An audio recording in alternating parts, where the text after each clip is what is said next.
The following podcast is recorded and produced by Emerge, a media creators co-op, in affiliation with the network at bicbp-radio.com.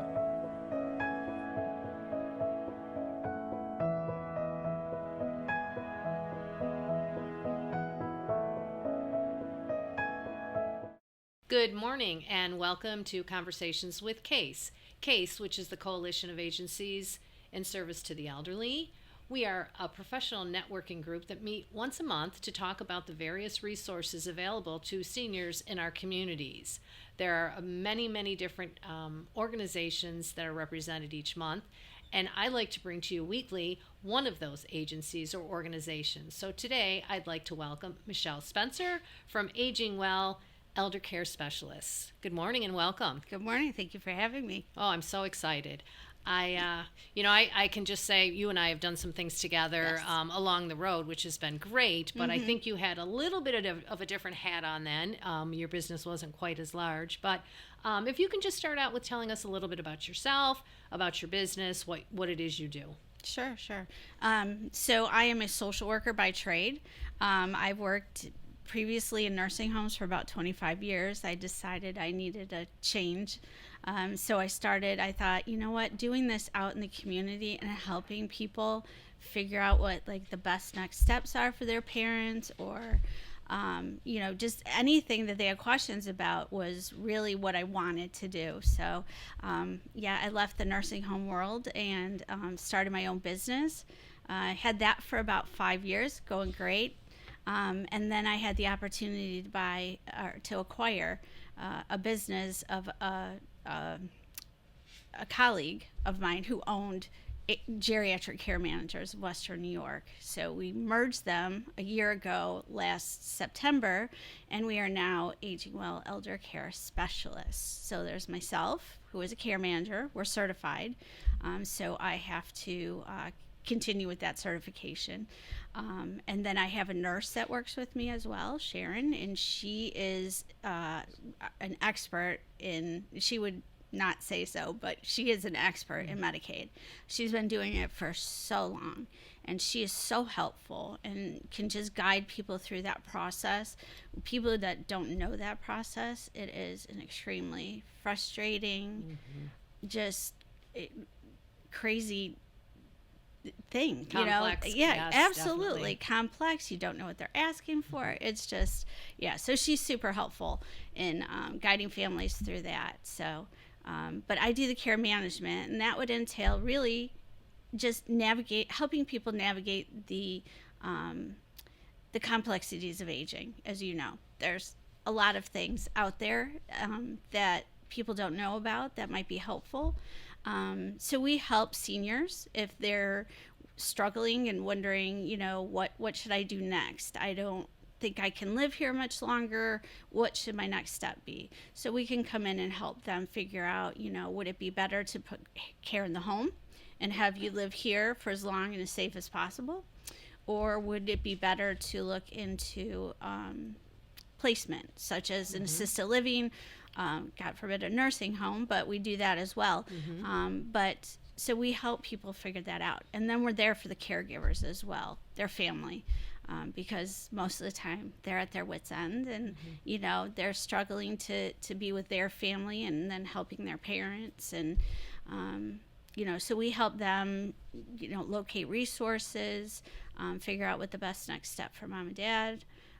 We also will help when families are not agreeing on which happens often, I'm sure. Yes, it does. What that best next step is. So we'll come in and kind of help them, get through that process, and hopefully at the end we all come together and agree that this is what is the best, for our parent. Well, amazing service. I'm just going to take it back a second to when you said, you worked in nursing homes, but you just wanted to be out there and work with more people and do for more. And that is such a common thread in this industry. We members of C.A.S.E are all different shapes and sizes as far as our organizations, our agencies, but the one common thread is we want to be able to do more and let people know that there are resources out there. So that in itself, nobody starts out doing this one day. You don't wake up and say, hey, I want to help a bunch of, elderly people in the community, but it leads to that. And I think there's a lot to be said for that when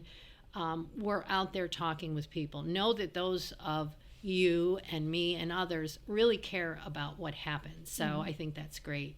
But, there are a lot of agencies, a lot of organizations. So I know you started out, just take me back, before you acquired the new business. What were you doing then, and what have you acquired to make it that much more? Okay, so originally when I started my own business, it was solo person. So it was just me in my little tiny office and helping, people. And we have another person who is in our group that was helping me with the Medicaid, because that isn't my strong suit. So we partnered together, and she helped me with that for my clients who needed that. And I would help her clients with placement if that was what needed to be done. So when I acquired the business, I actually acquired staff. So that was different. That's nice. And as I mentioned, Sharon, who is an RN and a care manager, and then Medicaid specialist. And then I also have Andrea, who's in my office, and she is our office assistant. And I joke, but I cannot live without her. I got so lucky because she is in our world. She knows a lot of things. There was so many things I didn't have to teach her. She's a good marketer, so she helps me in that regard. And so I gained staff. That was my biggest change and challenge, than working by myself. And, Which there's good and bad to that, right? You don't need to be at work at any special time when you work only alone, but when you have people waiting, you need to be there for sure. Exactly. So, there's a lot of organizations and agencies out there. How do you find the people that you want to serve?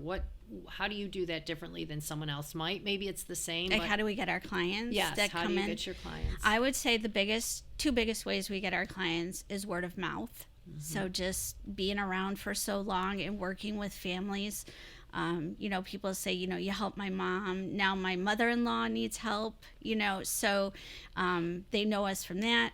Just referrals. Hey, Christine, I have this person who could probably help you with that decision, whether mom should go to a facility or if she should stay home, because they know me. So word of mouth is definitely the biggest one. I would say the next biggest one is professional referrals. And that's what the beauty of C.A.S.E is getting to know people, not just handing them my business card, introducing myself, and walking away. It's actually getting to know them, because we see them mostly month after month, and get to learn a lot about their services. And that way I can pass that on to my clients. So we do it both ways. We make our clients, get their I refer them out to people, but I know these people, and and then you ultimately trust somebody to handle your clients. So I think that's the biggest thing with C.A.S.E for me. And plus, last year I was the membership chair, so I really got to know everybody. So that was great. But I would say that those two things would probably. We try to market and do things like that. We do vendor fairs. I give talks. Informational, kind of like we did. And podcasts. Yes. So we'll do educational programs, for people, like the signs of Alzheimer's, things that would be of value to them, and then kind of just talk about our services at the end, and we'll get some people that way as well. Well, I asked that question to a lot of people that, sit in this podcast. And it's amazing that in this big, humongous world that we have, in the world of marketing, which I have the utmost respect, I do development and marketing my entire career, but it comes down to relationships. Absolutely. And, I've been a fundraiser for many years, and it wasn't about sales, it was about relationships. And that's exactly what this is. And I think, further, especially the topic of serving people and the elderly, this is real. And to me, just like you said, and we talk a little bit about this, there's no better way than CASE to do that. And many have said it's not a competition. It's, I want to help you, you want to help me. How can we help each other? What can we do? So we're all in it for the client. So yeah, you're right. We don't have that. We say, hey, you know what, you would be super helpful for my client. Can I send them over to you? And then they'll send them back to me. And then if it's out of my scope of practice, I'm not going to pretend that I know what I'm doing. Right. I will send them, to somebody to get that information. And then, we work together. Absolutely. So I think that is the beauty of CASE. And, again, I mention this a lot, but it took me a bit to get really kind of embedded in CASE when I first came to Heart. And then, as you said, we did some little mini presentations with a few others from CASE last year, which was helpful. But I have to say, I joked when we started this that, taking over as the chair is a little bit of work. It's a lot of work. However, I am getting to know everyone so much more and what the resources are. And I've always been a big proponent, if I'm going to be involved, I want to be in a leadership role because it's the best way that you're going to get to know people, and there's so much to know out there. Michelle, what makes you different, though? What makes you special with what you offer as opposed to ABC company over here that can help people navigate? Yeah, so I think there's a few things that we do differently. First of all, being the person who worked in nursing homes in various roles, but mostly social work, but discharge planning as well. So I can be a good advocate for people, especially those in nursing homes or in rehab, because there's not much they can tell me that, I don't know. So I think that is my strong suit, is being an advocate for people. It's my thing. That's what I do. That's why I got into this. But we also, we do Medicaid, both community and nursing home, which are two different kinds of Medicaid. So we'll help with those. We're not affiliated with any program, service, or facility. So, whatever recommendations we make is truly in the best interest of our client. We receive nothing for our referrals, and people don't get anything when they refer to me. So, we just rely on reciprocal referrals and helping each other. So, you can call my office and get a free 15-minute phone consultation. You can ask me any questions. If it's a one-off question, I answer it. If it's, I think we need to speak further. What do you think about setting up a time to meet? And then from that, we'll set up our initial consult.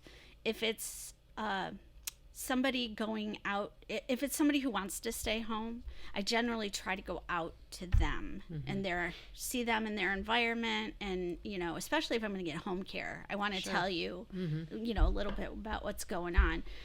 But some people prefer to meet us without their parent, which is fine, and we'll do that in our office.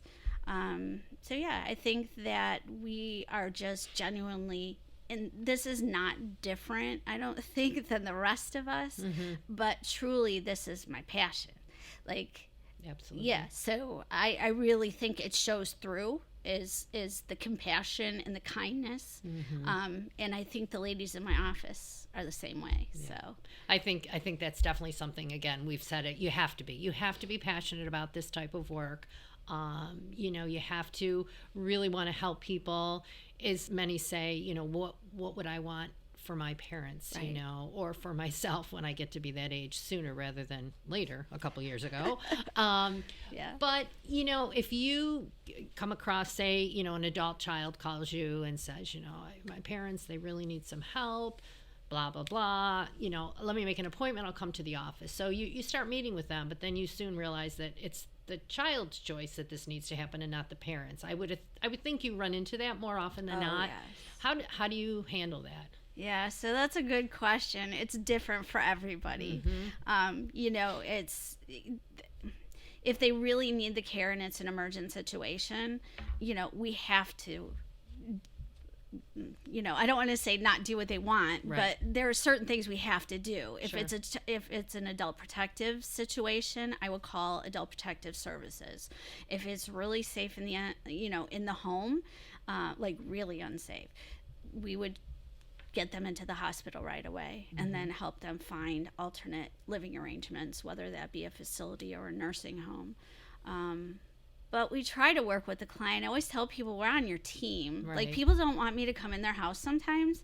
And when I'm talking to the adult child, they always say, okay, I got to talk to my mom. I'll get back to you, right? So I said, well, in your conversation with your mom, make sure that you tell her that I am on her team. I'm not coming in to dictate things. I'm not going to take her out of the home. I have no authority to do that, you know? So I'm really on her team, and listen to what the client wants. And then from there, we formulate a plan. And like I said, bring in all the professionals and do what's best. And you know what? If that works for 2 years, they don't need me. I just kind of stay in the background. They could call me with questions every now and then. But let's say 2 years from now, they need a nursing home. So they fall, they break a hip. It's just, they're getting more confused. It's just not working at the assisted living. Call me right back up and say, oh, we need you again. And I just jump back in, because we've already met. We already have a relationship. I already have my information. So we can really just jump in again right away. And that's the beauty of it. But I guess that's it. So go back to that initial consult, then you start working with them. Do you keep in touch with them even if they don't need you? Do you do like check-ins with them? Do you, just to kind of stay in front of it? Yeah. Well, they know they could call us anytime. I mean, that is always, said, to make sure that, if you even have a little question, I don't mind, just call me, I don't mind doing that. And when people call me, if I don't have the answer, I always will give them another path to go down. Never let anybody hang up the phone not knowing what to do after they talk to me, because that to me is important. I think that, even if I send them on to the next person who might not be exactly what they needed, but they may know somebody who could be who they need. But back to calling them and stuff. Yes, I do, especially the ones I worry about. Yeah, absolutely. Call them and just say, hey, how you doing? Is everything going okay? Do you need anything? And I think if people realize that going into it, and again, we deal with a lot of different types of ailments as people age. Many I know come through our office that unfortunately are suffering from dementia. And I would think that would be challenging for someone like yourself, trying to help them to understand that this is for their own good. So I'm sure you have a lot of different techniques that you use. I've been doing this a long time. Yeah. Yes, I have a lot of techniques that we use. I mean, there has been that heart nut to crack every now and then. But for the most part, just reframing it for them, telling them, like, I'll give you an example. If somebody's at home and they really shouldn't be there, but they're refusing to go to an assisted living facility, you have to agree to go. I can't just, or nobody can just take somebody and put them in assisted living, so they have to agree. So we kind of say, what might happen is something's going to happen in the home. You're going to end up having to go to the hospital. At that point, they might say you can't go home, and then you really have no choices. They're going to tell you where to go. So you know what? Let's talk now. Let's figure out some choices. And usually by the end of that, I've had them go to our facility. They're like, wow, that wasn't so bad. And, it's especially for social people, it's great. They sit at home, they eat dinner at a table alone and, have nobody to talk to all day. And then all of a sudden they go to a facility. There's activities, there's table mates, there's friends, there's, so for it's a whole new world. Yeah. And a lot of people just don't know that, people still have that. The people that we serve still have that notion of nursing homes of the old days and facilities, and they're nothing like that. No. So true. I've certainly learned that. Yeah, absolutely. I mean, my parents are both gone and have been for a long time, so we never had to worry about that. I guess that's not really a good thing in the sense that they're gone, but until coming into this industry, I was in higher ed most of my career. I had no clue. I mean, there's so much out there. There's so much change. And there are so many options and opportunities. I mean, you look at the case meetings, there's 35 to 45 organizations and agencies represented every month, and there are so many, many more out there. So I think people really need to know. And I think it just always puzzles me, that sounds like an old person term, I don't know, puzzles me, but that people don't realize, we're out there, we know it, we're talking about it. And I know that one of my goals with C.A.S.E, and further is to get that word out even more. Yes. We've done a great job.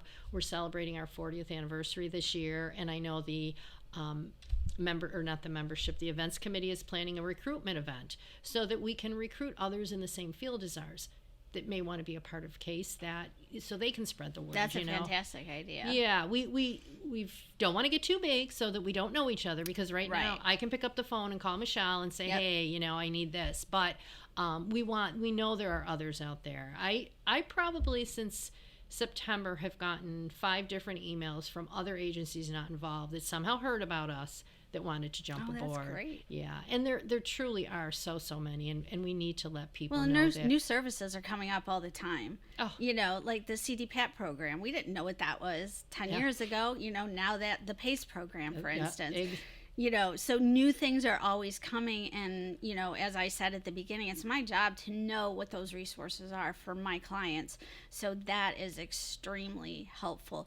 And also at the CASE meetings, besides hearing what everybody does and maybe how they can help, 2 things I think that are helpful is we get to know what's coming up, like Alzheimer's Walk, a fundraiser for this, or a seminar, or for the caregivers. Well, great. If I have a caregiver that's really struggling with this, I'm gonna say, hey, you know what I just heard? They're having this over at the church. Might be a good thing for you. I wouldn't know that otherwise. No. So I love that people come in, and mostly the big agencies, and kind of just tell us like what's coming up. Sure.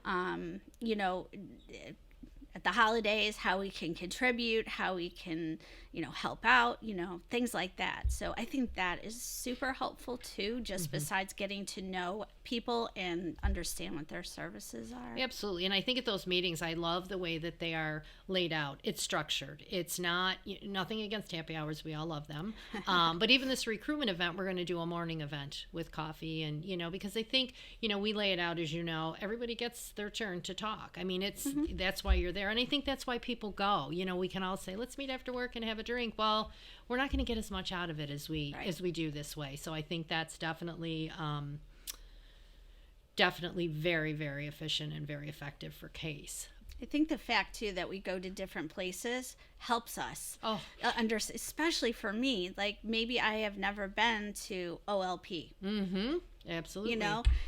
Which I think I've been to every facility, but let's just say I haven't. Well, and they just remodeled, so I don't know what it looks like. So when we have our meeting there, that'll be fantastic. I can see that. So when I have a client that says I need nursing home placement, I'll say, you know what? How is this OLP? Oh my gosh, it's fabulous. Yeah. So I think going to other facilities and just understanding what it looks like, how it runs, how the people look, how, just get the feel for the place is helpful for me to pass on to my clients. I agree 1,000%. And I think it was our host, Rich from Emerge, we were talking about, because he wants to come aboard and come to meetings. And I said one of them was going to be at Connect 55, and he, where's that? What's that? And I didn't know what it was at the beginning either. And now we've been there a few times. We'll be there again. So, we really, I think the whole format of how we do that is great.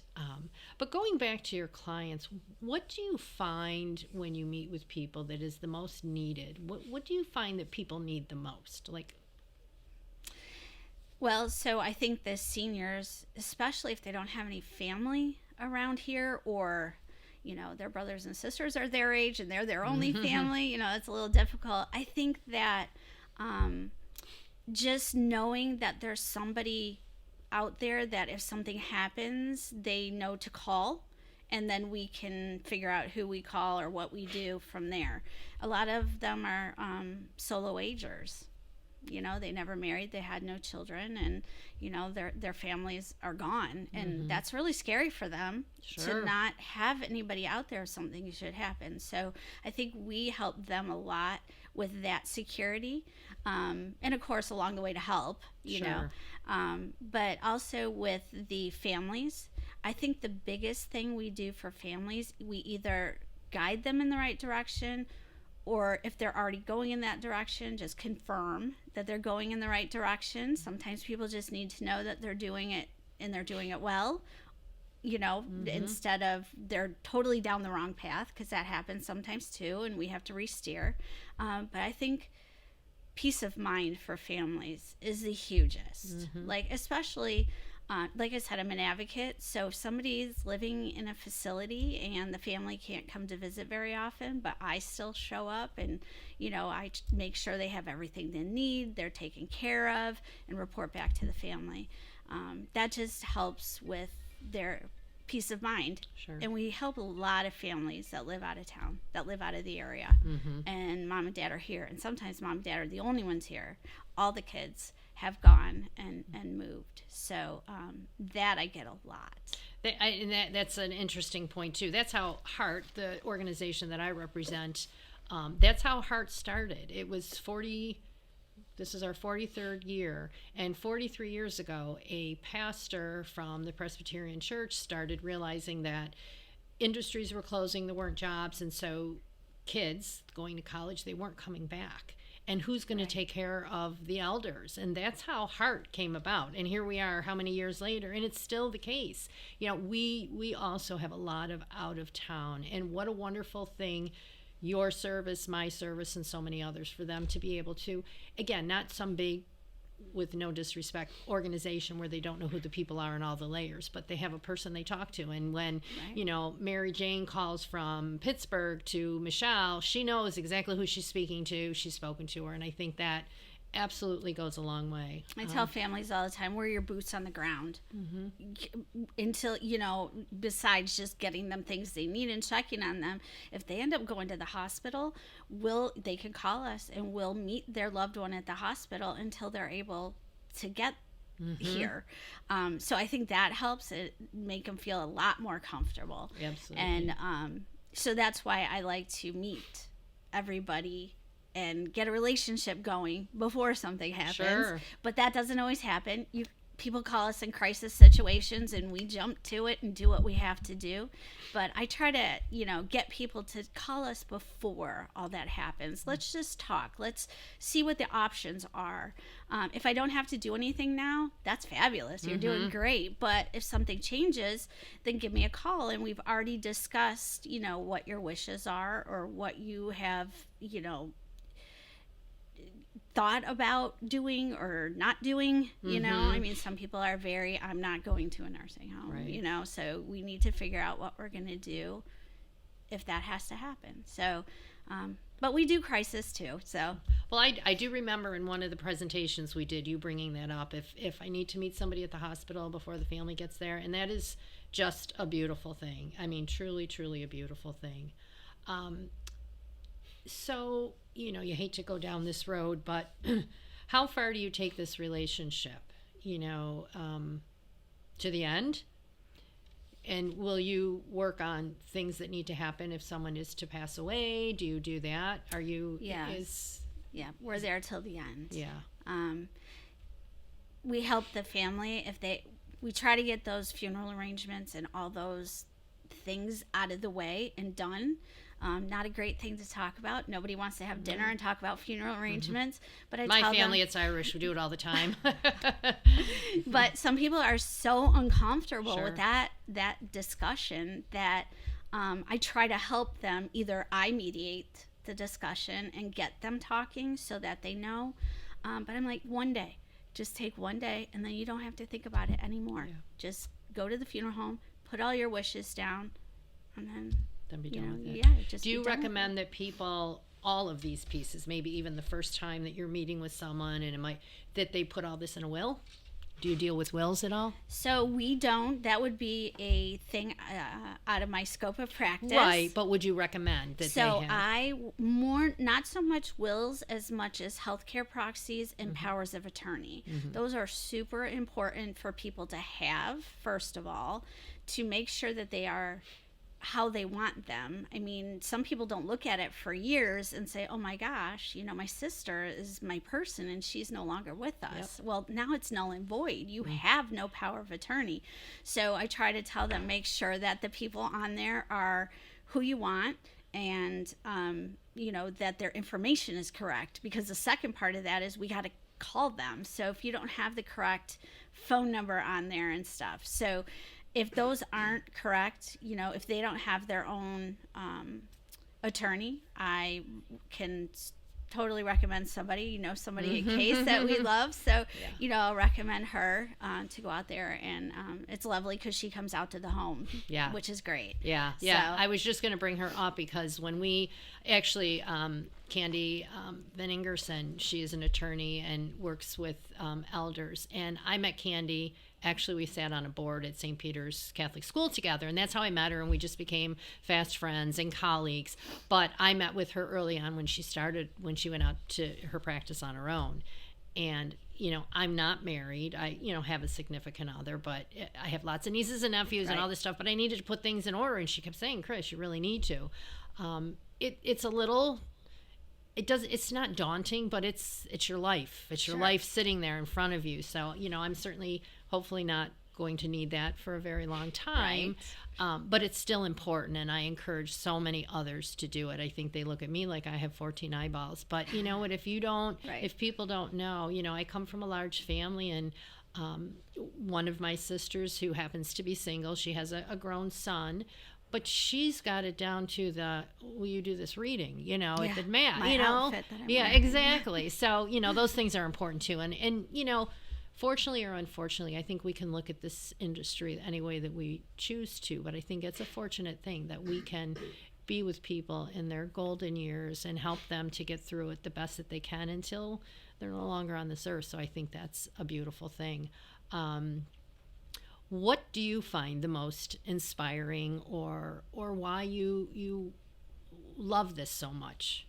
I can tell by your face and every time I see you in your conversations that you truly do. You're very, very passionate. But what really motivates you? Well, as I said, I've always worked with seniors. Literally, my whole working career has been with seniors. I started in food service at Beechwood Nursing Home. I've done activities. I've done... transport aid. And then, as I said, I got my social work degree, and then I was a social worker. So literally, that's all I have done. I am so comfortable with them, and just so wanting to help. That's why I became a social worker. Sure. Well, for two reasons. Because I like to help people, and I get paid to be nosy.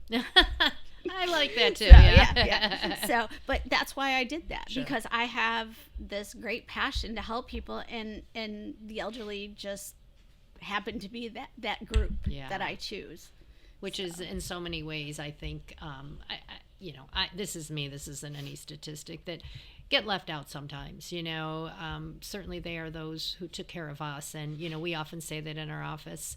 They took care of us. They should be taken care of with the, best of intentions and grace. And, I think that's what all of us try to do in these agencies and organizations. What else do you want people to know about what you do and what you can offer to people if they're interested? Well, sure. So I'll repeat a couple things. So first of all, I want to make sure that everybody knows that we do the Medicaid. So if you're in a facility and they say, okay, it's time to apply for Medicaid, and you want somebody who's totally dedicated to your case, not doing the whole facility's cases, you come to us, we'll talk to you, we do a consult, and then we can go from there. We also do the community Medicaid, and with that, we can help them set up an MLTC once they're approved. We can also, for people who have an overage of funds to qualify, we could take that spend down, it's called, and help them set up a pooled trust, which is something that they can take their money, put it in a pooled trust, and that money they can use towards themselves. They don't have to pay it back to Medicaid. Just before you go on, I don't want to interrupt you, but MLTC, for those people who don't know what that is. Oh, I thought you were going to ask me what it stands for, because I'm not really sure anymore. That's all we do is call it MLTC. Okay. But so for people who have Medicaid, they can get Medicaid funded services at home Once they're approved for Medicaid, then they have to choose their company, and we will help them do that. We are there if they need, so then they do their assessments, and we can be there for those assessments as well. And then that's how many hours of time they will pay for that person, and then through Medicaid. Through Medicaid, yes, and help set that up. And then the CDPAP program is the same thing. It's just if you have loved ones or a caregiver or a neighbor who wants to get paid to do the care, then we have, as you know, lots of agencies that do that as well. So we can point them in that direction. So. And then if they go a whole other opposite direction and they just want in-home care for private pay, you can direct them to people that want to do that. Yep. Yeah. It doesn't matter what your financial situation is. We can help find a solution. With Medicaid, it's not always exactly what you want or think you should get, because we know how the government works, but we do our best to advocate and make sure they are getting the most that they can get and that they need. Sure. So advocate has come up a few times in this conversation. I think it's come up in every single podcast that has been done through the organizations through C.A.S.E, and that is such a big word. And you need people to advocate for you. You need people to be able to do that. With anything that you would like to leave people with today? Well, so I do want to say too that we can do PRIs, which is a patient review instrument. And I know a lot of people not in the industry know what that is, but it's somebody, a nurse who is trained. You've got to be trained. And so I do have a nurse in my office who is trained to do those. And you need PRIs a lot of times to determine what level of care somebody qualifies for. So, if we go and see a client, we're not sure, are they more assisted living, or do they really need enhanced assisted living? Do they need nursing home? We can do that assessment, and that'll give us an idea of where to start. What would be most appropriate for them. So we do that in our office. So, and that's also something that you need to get into a nursing home. You have to have a PRI. And what if you do a PRI and it says this person absolutely needs assisted living, and that person says, I absolutely will not go? What do you do with that? Because you certainly don't want to be, I hate to use the word liable, or, you're going against what you believe should happen. So I guess we're not saying that they need assisted living so much as if you were to leave your home, you would be more of an assisted living person at this point. Right. So it's not it's not a criteria for exactly. So but that's interesting. And I also wanted to mention too that a lot of times people have difficulty with transportation. We have a few people, even though I think you think we don't. We do have, not to interrupt, we do have a few. I know, we do have a few people who will do that, but that is so tough. So tell me about transportation. Yeah, so that is just a hard thing for people to get, and especially through like home care and stuff, you have to have 3 hours, a minimum of 3 hours. Well, if you just need to go to the doctor for an hour, so I try to help them secure transportation, whether that be through a wheelchair van or an Uber if they can do it, or find somebody like an aide, Heart, to transport them. So that just seems to be a big issue, challenge, especially lately. It really is with that transportation issue. So I like to tell people, that we can help them do that as well.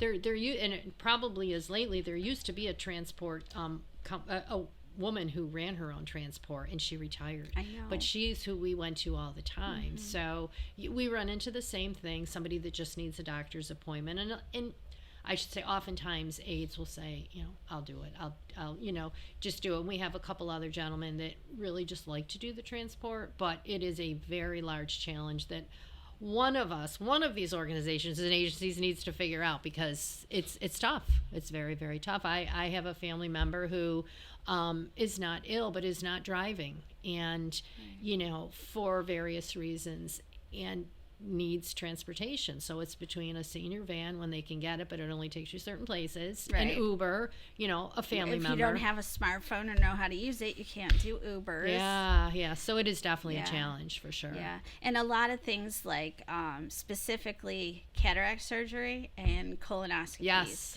You have to be driven there. You have to have somebody stay the whole time, and then you have to be driven home, obviously. Yes. But the part about staying while you're in there is huge. No Uber driver is going to sit there and wait for you. No wheelchair van is going to do that for you. So we have been doing a lot lately too, is trying to help people who either they can't drive, but don't have anybody who can drive them, or they have children that they don't want to have to take off of work to drive them to their places. So that seems to be a huge challenge, like you said, and we try to help. I have a friend who works at one of the Buffalo medical facilities, and she has utilized us for help for her parents, but she also said, if you could find drivers specifically for colonoscopies, because for the reasons you just said, it is a big need. And again, it's got to be a nut we have to crack somewhere, because people need it. Even non-elderly people. If you don't have family members that are going to, take you, then, well, that might be my next venture. There you go. All right, I'll partner with you on that. Yeah, okay. You're it.